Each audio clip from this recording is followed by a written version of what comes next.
Welcome to the post-game press conference. I'm joined by our winning coach, Coach Yeng Yao, and our best player of the game, Adrian Nocom. Congratulations, gentlemen.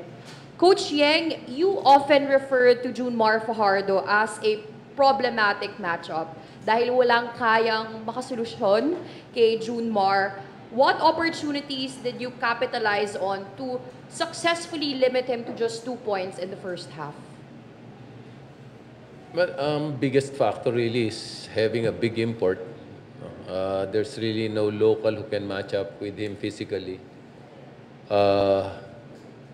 Even Dion Thompson had a hard time just minimizing his touches and making him less efficient around the basket.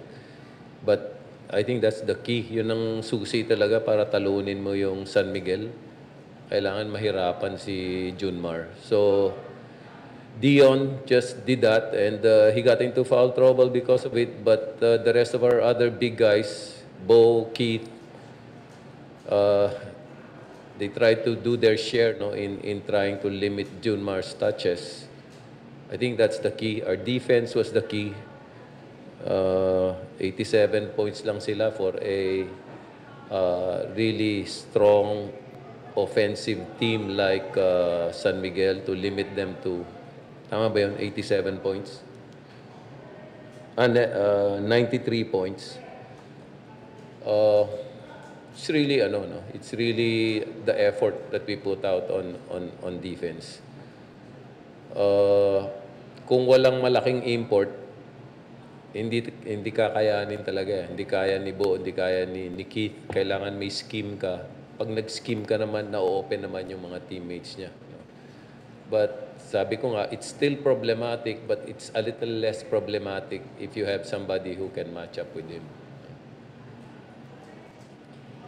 Coach, last conference rin, sweep kayo ng San Miguel Beermen. But today, you were successfully able to emerge victorious.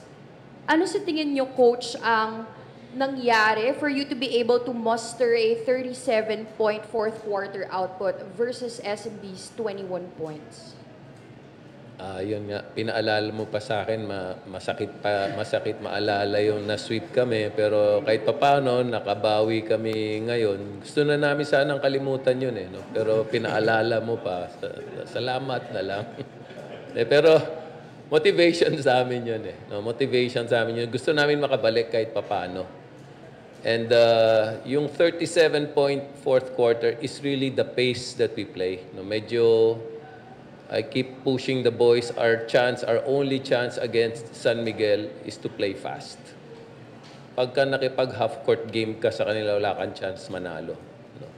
The only chance for us to win is to play at a pace where they may not be comfortable. No? So, yun lang. Total, yun naman ang normal pace din namin. Gusto rin namin na mabilis ang takbo ng laro. And I think that works for us. That's the reason we got the 37 points sa fourth quarter. Thank you, Coach Yeng. Now, Adrian, palitan ng puntos ang nangyari for the most part of the game. Pero lumayo kayo in the fourth quarter. What inspired you to take charge to make sure na hindi na magkakaroon ng comeback ang San Miguel? Wala namang kaming ibang ginawa kundi yung yung basic principle na sinasabi ni Coach. Yun yung advantage namin, yung yung transition namin. So yun, kaya lumamang kami ng tsaka magandang depensa namin. Alright, thank you, Adrian. Now we would like to open the floor to our friends from the media. Coach, there was a stretch, I think, in the third na parang all Filipino kayo, but you were able to still keep the game close. How crucial was that? And ano tingin mo nangyaring maganda as outside of defense? Tama ka, no? Good sign sa amin yun na we were able to hold our own kahit all Filipino kami. Na foul trouble si Dion eh. So, kailangan talaga magtiis kami ng mga ilang minuto na nakapahinga siya para hindi siya ma-expose pa dun sa more fouls. Pero nakita ko yung effort ng mga bata. Nakita mo rin na gusto nila talagang manalo.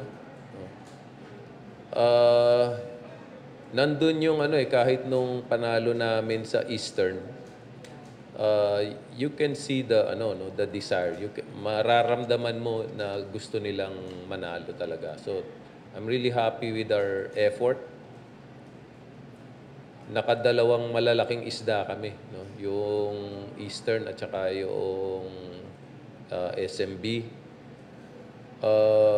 We're hoping to close our December bago sana magpasko. Manalo pa kami para masaya yung Pasko. No? So, meron talaga kaming meron talaga kaming hinahabol na number of wins bago magpasko. Baka madagdagan yung pamasko sa amin kung maganda-ganda yung record namin. Pero bahala na si boss dyan, di ba? Kaya lang, malalakas pa rin yung mga kalaban namin eh. I think next game namin is Magnolia. No? So, kailangan paghandaan mo pa rin talaga.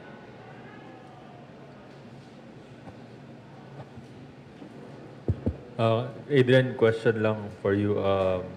Paano yung thought process mo? Kasi San Miguel sobrang loaded na mga gwardiya. So parang may Chris Rosca, merong Jericho, mas merong Wami, mas merong CJ.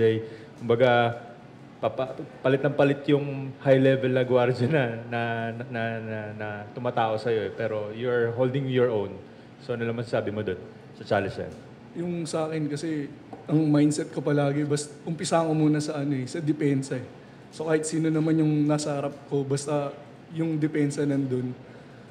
So yun, kahit paano, maganda naman yung kinalabasan. Coach, isa na namang malaking isda siguro yung next game, which is Magnolia. Just describe lang them, although medyo struggling sila. May rivalry na rin kami, may history kami, no? Nakalaban namin sila sa quarter finals, no? Hirap na hirap kami kung talunin kami ng Magnolia, tambakan eh. Pero kung manalo kami sa kanila, konti lang. So parang kabisado rin nila yung laro namin. kaya rin nilang maglaro ng mabilis. No, mayroon silang mga veterano na dependable. So mabigat na laban yung Magnolia. Tapos yung import nila, tingin ko slow starter lang yung si Ratcliffe. Hindi siya yung heavy scorer, pero maasahan mo na malaking impact niya sa laro kahit hindi siya masyado may score. Ang maganda naman, kabisado rin siya ni Dion. Dahil magkakampiyan sa sa Korea. Nag-champion sila yung magkakampi. Nag-champion sila sa Korea, sila yung magkakampi. So, I think medyo magandang matchup yun. Very interesting yung matchup na yun. Coach, good evening. Update lang sa mga injured players nyo kay Gian Mamuyak and kay Luis Villegas. Si Gian na fracture yung kamay niya sa namin, tune-up game. So, inoperahan na mga 2 to 3 months pa yon bago makabalik kasi fractured. Si Luis naman,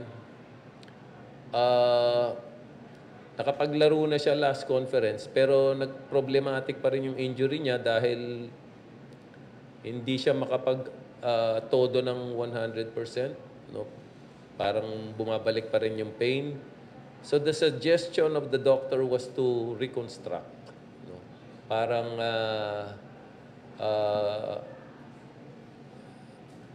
may ulit siya, may surgery ulit siya. So titignan kung paano mapapabuti pa for the long term. Kasi ang nangyayari, makakalaro siya tapos hindi na naman makakalaro.